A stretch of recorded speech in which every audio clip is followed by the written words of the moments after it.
Next up, kind of working our way around the left side of the camera, we have our playback button. Obviously, it's going to jump in and show us our last played image. We have our garbage can for getting rid of images. You'll just need to press that twice to actually delete a particular image.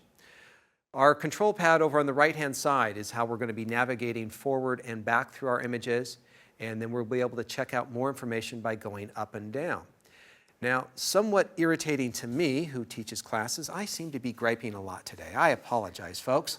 But Nikon doesn't give us this extra information out of the gate. We got to go in and we got to turn it on by diving into our playback menu and turning this on.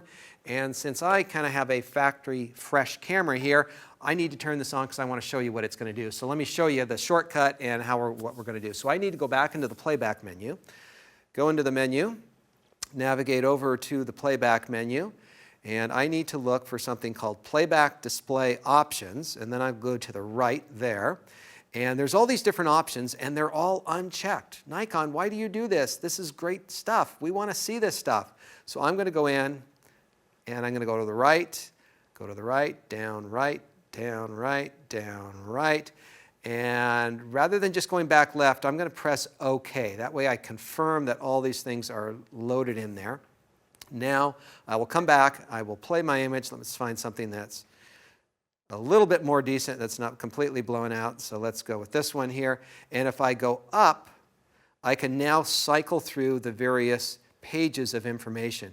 And so I can see my shutter speed, my aperture, what lens I use, the histogram, and I can go up or down and just cycle through all of these different screens. And so when you first get the camera, I think it's good to be able to have all these options, because if you don't want to look at these, you don't have to. You can just go left and right and scan through your images. I've taken a lot of terrible images in this class so far. All right, and so then up and down for information, left and right for previous versus next image. All right, so our info options, we can either see nothing, overview data, and so IPTC, this is going to be some information that you can add, some metadata that you can add to individual images. We'll talk more about that. There are a couple of unique options that we have on here, and they are the RGB histogram and highlight. You need to hit the minus button and go to the right. And so let me do a couple of test shots here. If you want to watch me on the back of the camera, I'm going to take a couple of pictures. And you know what I need? I need a better prop close-up. So I'm going to grab my Rubik's Cube, because this has lots of colors on it. And we're going to take a couple of photos of this. Did I throw this into manual focusing? I'm always playing with the cameras and it's always out of whack. Okay, so let's get this over here out of that bright light. And I want to take a few photos with different exposures on this. So I'm in aperture priority, and let's just do one on the minus side. Let's do one normal, and let's do two bright ones. We'll do one stop, and we're going to do two stops. Oh, and just for kicks, we'll do three stops. Oops, one too far. And then I reset because I don't want to have to deal with this problem later. All right, so let's play back these images. And what I want to get to is a little area that allows us to see the histograms. And so as you can see, these are the different brightness images that I just shot. And if I press the little matrix looking button, it's actually a thumbnail button right here, and I go to the right, I can look at the highlights that are blown out in the red channel versus the green channel versus the blue channel. And so I can see which pixels are too bright in that particular image. So now if I go to the brighter image, we'll see this even more. And so this is kind of all pixels here are blown out. The blinking red ones here have a problem. The blinking green ones and the blinking blue ones. So let's go back down to the even more normal exposure and see if there's any problems in here. And so do I see any blinkies? No blinkies. A few blinkies, so we have a little bit of problem on the red channel, and no blinkies here and there. And so it's a great way of seeing which channel might be blown out. And I have to admit, I didn't practice this, and it worked great for that. Got to keep the Rubik's Cube around for that one. That one's a winner. So that's how you would be able to check those different channels to see what areas are blown out. And so if you really want to get the right exposure, it's got the right tools in there for viewing that color channel information. Okay, next up we have the little lock, and this allows you to lock your images, which prevent them from getting deleted, at least in camera.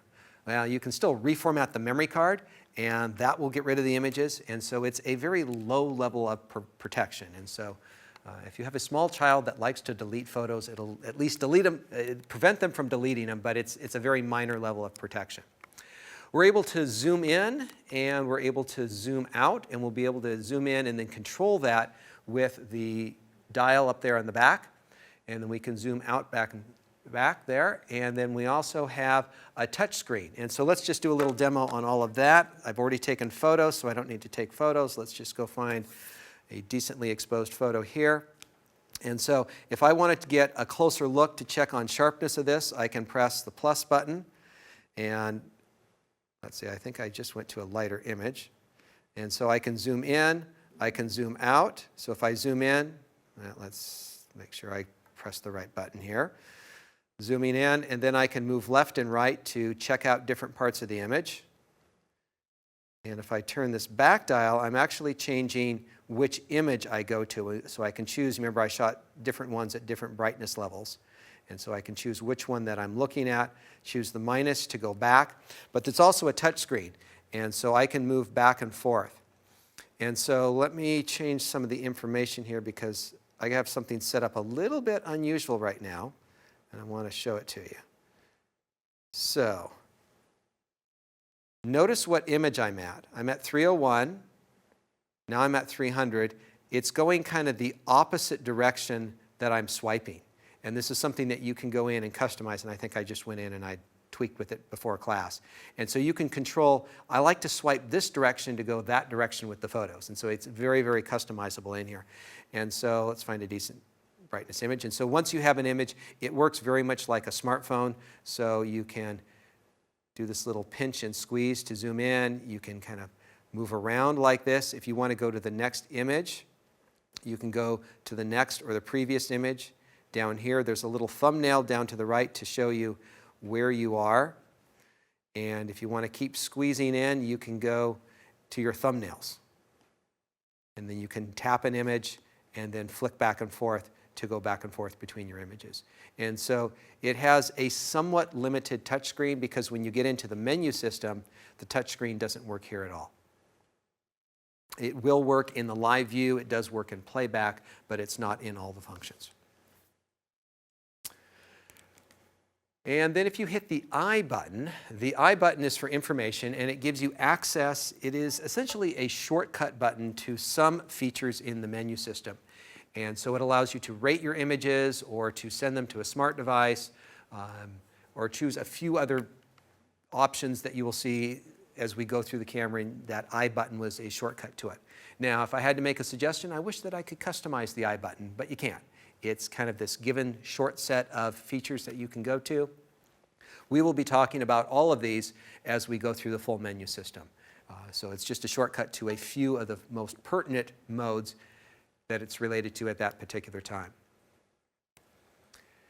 So there are some kind of special things that you can do in here, is that you can hit the OK button and go up to change which memory card you're looking at.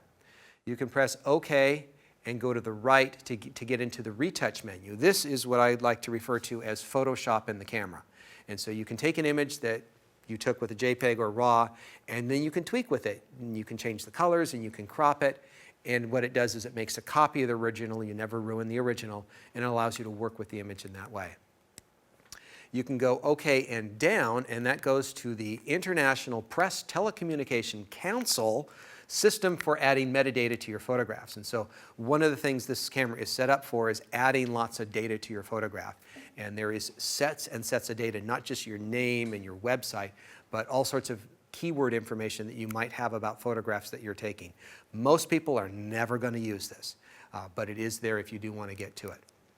And then if you press the OK button and the center button, it'll be a shortcut to go to the wireless system or an Ethernet transfer, because you can hook this camera up to an Ethernet system for tethered shooting so that you're sending images to a wired computer. And this is a shortcut way of doing those particular features.